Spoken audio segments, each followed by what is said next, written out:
鹰眼又为什么能成为复联的初代成员呢？除了过人的谋略与战术之外，最亮眼的应该是他那些脑洞大开的箭头了。而在鹰眼的专属剧情中，他又将这方面发挥到了极致，哪怕是蚁人来了，都要竖起大拇指喊一声大。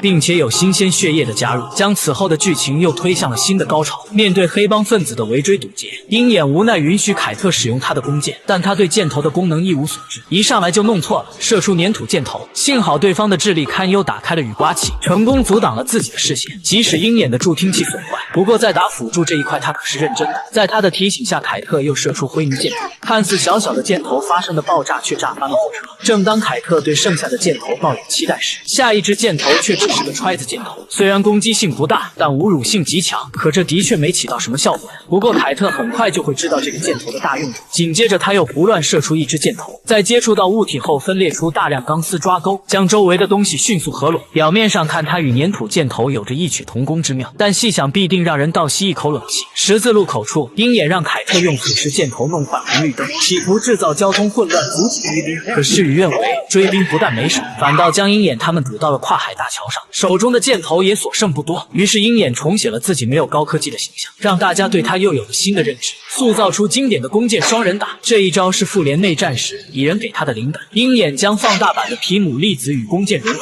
就这样特大号的穿云箭直击下方的皮卡车。